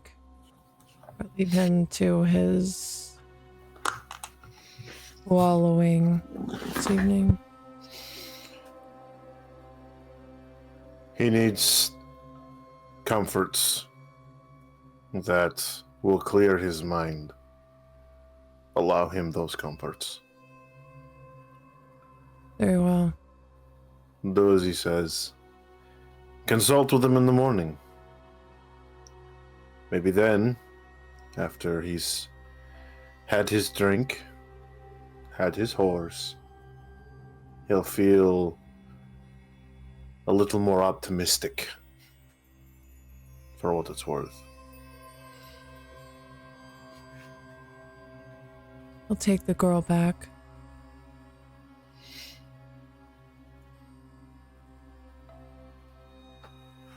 Okay. So Kaliak and Onslaught go to return back to the tavern. Lesh, what are you doing? I give it about 2 or 3 hours, and I stay somewhat near this place, and I just watch it. I watch the entrance to see who comes and goes, see if anybody else comes and goes. Okay. So the first thing that you notice is women return. You can assume that they were probably at their stalls selling wares, and you could probably assume that these are their wives. You hear a little bit of a rumpus as one of the women walks in, and laughter, and then it sort of settles down. Okay, so just normal type of activity. Absolutely. Okay. 3 of the men leave. They don't even really mind you. They sort of kind of go about their own way.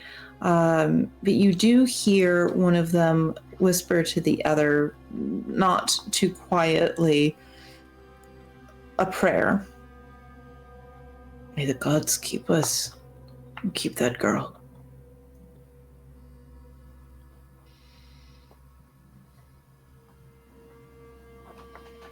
Do you do anything else?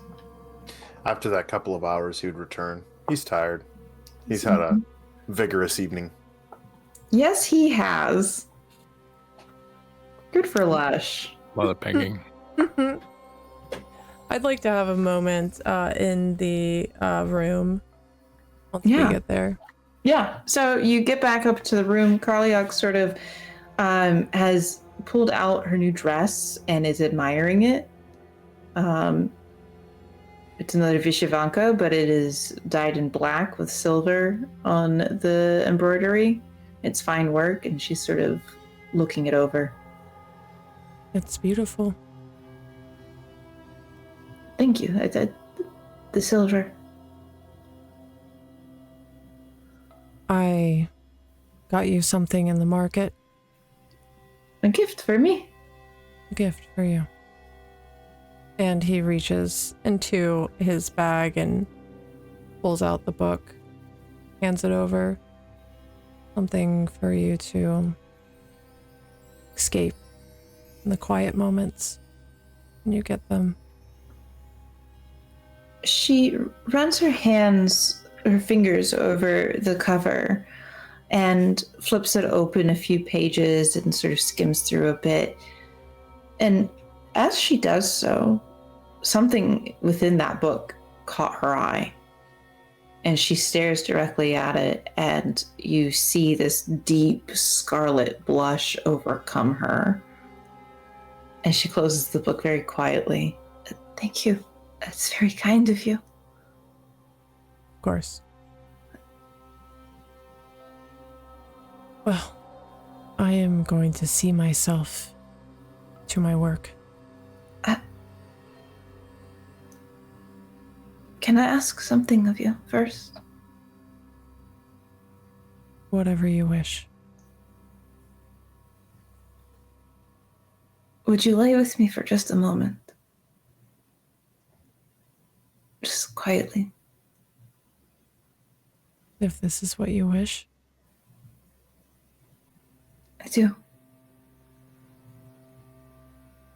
She'll get into the bed. She'll take her boots off and sort of get into the bed and holds onto the book with like dear life, like it's some sort of holy text. Onslaught follows. He removes his boots as well and climbs in.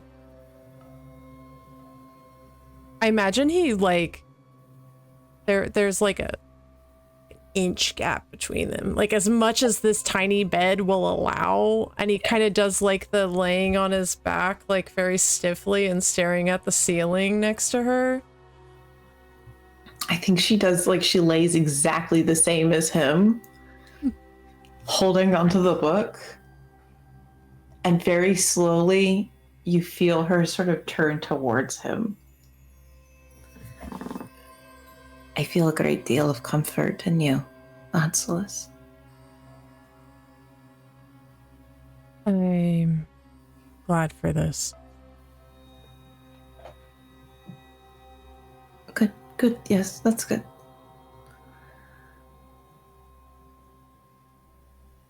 And as the night goes on... Hold on. I would like to spend a luck point. On what? I'm afraid. What do you want? No, keep going. It's okay. What do you want? Do you want to do something? Onslaught to get lucky. No, I wanted to spend a luck point to do something in that particular moment, but you seem like you were about to go and do something. Go ahead. Go ahead. What do you want to do? Tell me. I want to come into the room at that exact moment. Okay. You can do that with your luck point. Like literally, like just throw open the door, walk in, see them lying like that in bed, and then look at Kalyak and say, "You want me to help you?" She sits straight up, book still in hand. Onslaught like blushes and sits up and like does like the swings his legs off the side of the bed and just kind of like looks at the other wall. You would do anything. Reddick is like 100% not bothered by any of it. I do. Serve the god of death. Yes. All right. There is something I want. There is something that you can give me. What is it? I want my wife back. I want Ksenia back. Give me that. I'll go to the end. He looks around. Have fun. And he turns and he leaves.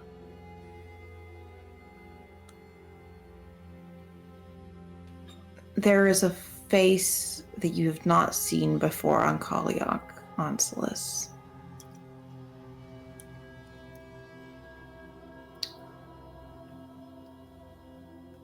The look of somebody who has agreed to something that they're not entirely sure if they can give that to them. What is it?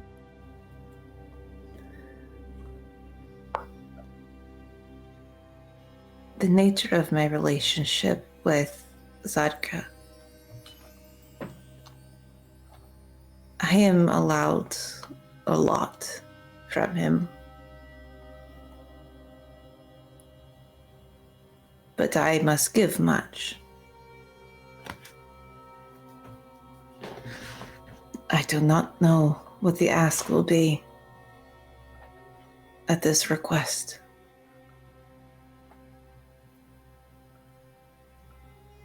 But I am determined.